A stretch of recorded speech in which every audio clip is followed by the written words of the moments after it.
Bonjour à toutes et à tous, j'espère que vous allez bien. On se retrouve pour le brief du jeudi 24 octobre, il est 8h28. Aujourd'hui, on va parler donc des news économiques, du ratio long and short, du funding, open interest, des liquidations. On regardera ce que font les whales en finissant par l'analyse technique de Bitcoin, mais avant ça, on va regarder ce qui s'est passé hier. Donc, je vous avais dit de faire attention hier parce qu'on avait forcément un mouvement assez conséquent à venir. On était dans ce range, donc le but était, donc je vous avais clairement stipulé, je vous avais pas dit de prendre ce long bien sûr, mais moi je l'ai pris. Parce que je l'ai pas call tout simplement parce qu'il était risqué quand même. On aurait très bien pu partir directement, à la cave, chercher, les 62 900 $. Donc j'ai préféré ne pas le call. Malheureusement, bon, bah, enfin heureusement, il s'est bien passé. Mais voilà, c'était assez évident de venir chercher les 65 720 $. On a dump un petit peu plus, on est allé jusqu'aux 65 200. Moi, ce que j'avais fait, c'est tout simplement sécuriser une position en mettant mon SL sous cette mèche-ci parce que logiquement, elle était protégée et le but est donc de venir chercher donc la zone OTE du mouvement, également la zone, que nous avons juste ici. On a une zone de FVG juste au-dessus. Donc potentiellement dans cette zone-ci, on peut revenir, mêcher donc au-dessus des, 67 934 $. En revanche, je ne pense pas qu'on soit tiré d'affaire sur, un pump et un bottom et cetera à venir. Je vois pas mal de gens, dire, «Ça y est, c'est bon, on n'ira pas aux 62 et cetera», à ouvrir des longues et potentiellement, bah, moi ce que je pense, c'est que justement si, c'est juste une étape à franchir. Donc à mon avis, ce que je pense, c'est qu'on va juste pump comme ceci. Maintenant à voir si on ira jusqu'à cette entrée. Le but va être donc de maximiser, le potentiel de cette entrée et à mon avis derrière, on va revenir donc dump dans les 62 700 $ pour ensuite pouvoir vraiment partir. Et donc voilà, l'avantage, c'est que si jamais on fait ça, on aura potentiellement des gros swings à ouvrir et là, je les collerai directement sur, le Discord. Je pense que voilà, les SL seront des bottom daily, donc sur des SL daily, et clairement, on pourra venir chercher, à mon avis, des x2 easy, sur certains alts et donc par conséquent, si jamais vous êtes en levier 10, bah, c'est des x10, donc plutôt intéressant, je pense. Donc clairement, là, pour moi, le mouvement reste haussier pour le moment. On a quand même pas mal de liquidations qui sont en train de s'accumuler au nord, jusqu'aux 68 300 $, vous allez le voir.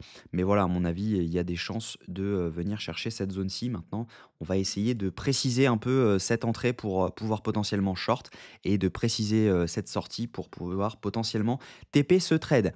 Au niveau des news économiques aujourd'hui, on va avoir le PMI manufacturier à 15h45. Faites attention, ça va être volatile à 15h45. On risque d'avoir pas mal de mouvements. On va avoir également, à 14h30 les inscriptions hebdomadaires au chômage. Donc clairement, ça risque de bouger cet après-midi.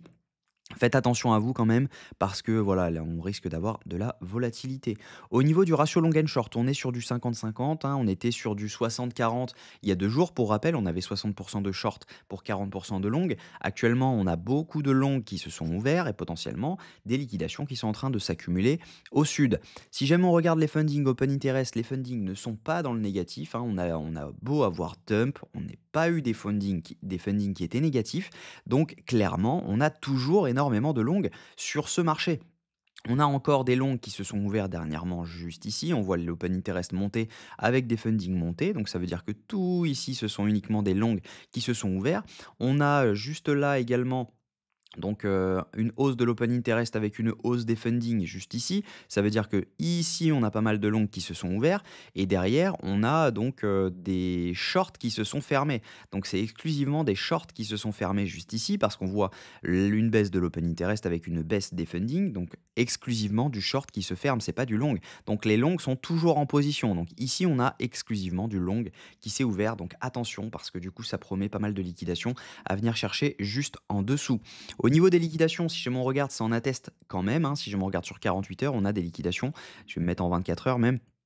On a des liquidations, donc à la baisse, vous le voyez, hein, c'est ce que je vous disais, on a pas mal de longues qui se sont ouverts. Si jamais je me mets sur 48 heures, en revanche, on a pas mal de shorts qui étaient toujours en position et qui peuvent être liquidés jusqu'aux 68 300 $. Donc ça veut dire que ça coïnciderait avec l'entrée autour des 68 334 $ dans l'order block que nous avons juste ici. Donc potentiellement, cette, entrée pourrait être, valide.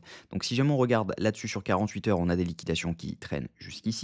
Et si jamais on regarde sur 3 jours, on a des liquidations donc qui traînent jusqu'aux 68 300 $. Donc je pense qu'il faut quand même adapter l'entrée pour qu'elle soit en adéquation avec les liquidations, ne pas chercher, et éviter de se faire front run. Donc il y a des chances quand même, à mon avis, de, voilà, de venir chercher cette zone-ci À mon avis, le bas de cet order block là que nous avons en H1, ce que je pense, c'est que voilà, on peut, potentiellement venir chercher cette zone-ci. Hop, je vais zoomer un petit peu, tac, venir chercher cette zone-ci et si jamais vraiment on veut être sécure, il vaut mieux avoir un SL au-dessus au moins de ce high, parce que clairement, bah, voilà, on peut très bien, refaire une mèche, un peu, hasardeuse disons, ou dans lequel on vient, on mèche complètement et derrière on peut repartir complet et ensuite ça part. Donc voilà, il faut pas être gourmand sur le SL à mon avis et on peut, à mon avis, venir chercher cette zone-ci ensuite autour des 62 800 $. C'est pour ça que je ne recharge pas encore le challenge. Je pense sortir la vidéo, si jamais on est, dans cette zone-ci. Parce que clairement, voilà, on a vendu 40 du bag, du challenge et c'est clairement pour acheter dans cette zone-ci et si jamais on n'y venait pas et qu'on fait du pump only, bien sûr, on trouvera une solution, vous inquiétez pas, pour ouvrir du swing avec ce challenge pour quand même arriver aux 10 000 $ assez rapidement avant, la fin de l'année 2025. Donc voilà, moi ce que je pense, donc clairement, c'est que, bah, on va continuer à up encore aujourd'hui. On peut très bien avoir un petit retracement dans ce FVG juste ici. Pour ceux qui veulent, tenter un scalp, à mon avis, on a ce FVG à venir prendre, on a un order block juste en dessous. Donc potentiellement, le prix peut être attiré par ce FVG, si jamais j'enlève ça. Donc si jamais, tac, je me mets comme ça, tac, on a un order block qui est juste ici. Donc potentiellement, voilà, on peut avoir le prix qui est attiré par le FVG et derrière rebond dans, cet order block parce que, vous le savez, hein, il y a pas mal d'ordres qui traînent dans les FVG, mais il y a également pas mal d'ordres qui traînent dans les order blocks. Donc le conseil, qui n'est pas un conseil en investissement bien sûr, mais un conseil en trading, vous pouvez potentiellement entrer, ne pas chercher donc les 50 de cet OB parce que sachez qu'il y a énormément d'ordres déjà dans ce FVG. Donc ça veut dire que le prix va déjà être retenu par ce FVG si jamais on y va. Et en plus de ça, derrière, on a un order block. Donc ça veut dire que ça ne sert à rien d'aller chercher une target basse de l'order block parce que potentiellement on va pas y aller. On va front run. Donc ça veut dire que rentrer dans l'entrée de cet order block peut être intéressante pour derrière poser un long donc dans l'entrée parce que normalement il va être stoppé par les ordres du FVG plus les ordres de l'order block et derrière mettre un stop loss sous cet order block pour venir chercher donc la target que nous avons des 68 300 $. Ça donnerait potentiellement un RR de 1 pour 5, donc plutôt intéressant, avec donc une entrée qui se situerait, hop, je vais mettre précisément sur l'order block, qui se situerait autour des 66 654 $ avec un SL.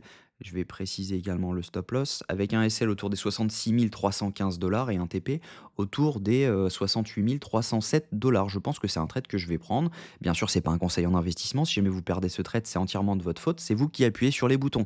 Donc voilà, on a potentiellement un trade comme ceci à prendre. Je pense que ce sera le TP juste ici de mon long et je pense que je prendrai également ce scalp si jamais on vient chercher dans cette zone. J'ai déjà mis l'ordre de short juste ici. Donc maintenant, voilà, le TP, à mon avis, sera celui-ci si jamais on vient chercher donc cette zone-ci. Ça donne potentiellement un RR de 8. Donc plutôt intéressant. Un RR de 6, pardon. Donc voilà, plutôt intéressant cette journée. À mon avis, on a des setups qui vont se valider plutôt facilement. Donc voilà. J'espère que cette vidéo vous a plu. Si c'est le cas, je vous invite à vous abonner, à liker cette vidéo et à commenter ce que vous en pensez. Est-ce que vous pensez qu'on va direction ATH aux 70 000 $ ou est-ce que vous pensez que c'est juste un rebond technique pour venir chercher la zone OTE et derrière repartir à la baisse? Voilà, je vous souhaite une très bonne journée. On se retrouve demain à la même heure. Prenez soin de vous.